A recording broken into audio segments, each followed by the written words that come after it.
भोपळ्याच्या पुऱ्या कशा बनवतात ते सांगणार आहे। हा भोपळा मी बॉईल करून घेतलेला आहे।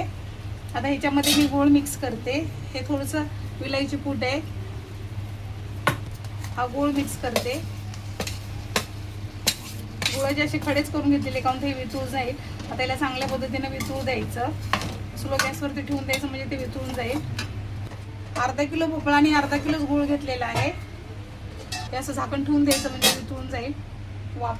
पूर्ण वितळलं आहे। आता याला ना गार होऊ द्यायचं। आता मी गॅस बंद करणार आहे।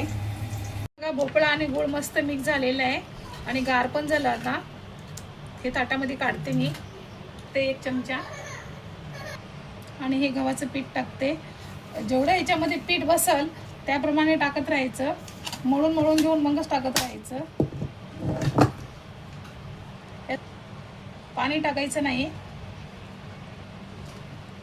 पीठ मळलेलं आहे बघा, असं थोडं थोडं पीठ टाकून मळायचं म्हणजे किती पीठ लागतं ते आपल्याला अंदाजा लागून जातोय।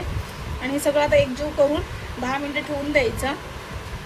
टाकायचं, हे तेल लावून मी मळून घेते। हे बघा हे तेल लावून मळून घेतलेलं आहे। आता याला 10 मिनिटं ठेवून देते। ओला कपडा करून याच्यावरती झाकून ठेवायचा। मस्त भिजलेलं आहे माझं, 10 मिनिटं झालेले आहेत। आता मी त्याच्या पुऱ्या बनवायला घेणार आहे। छोटासा गोळा काढायचा असा आणि याला असं गोल गोल करून घ्यायचं। हातावर थोडंसं मळायचं आणि बघा तुम्हाला जेवढी पुरी मोठी या छोटी पाहिजे त्याप्रमाणे पीठ लावायचं असेल तर पीठ पण लावून लाटू शकता, नाही तर मग तेल लावून पण लाटता येईल। हे असं लाटून घ्यायचं। तुम्हाला जेवढी मोठी पुरी पाहिजे त्या ह्याच्याने हिशोबाने घ्यायची लाटून। बघा एवढी जाड आहे माझी, अशा पद्धतीने लाटून घ्यायच्या पुऱ्या। मी बघा अशा पुऱ्या सगळ्या लाटून घेतलेल्या आहेत। ते बघा अशा एकावर एक ठेवलेले आहेत, चिपकत नाहीत। एकावर एक जर आपण ठेवल्या ना अशा तर चिपकणार नाही त्या। तेल गरम झालेलं आहे, तेलामध्ये मी पुरी टाकते। टाकताना एकदम आरामाने टाका। तुमची मोठी कढई असेल तर 2-4 पण टाकू शकता। असं तळून घ्यायचं।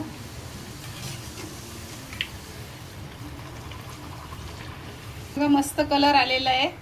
ही पुरी माझी तळून झालेली आहे।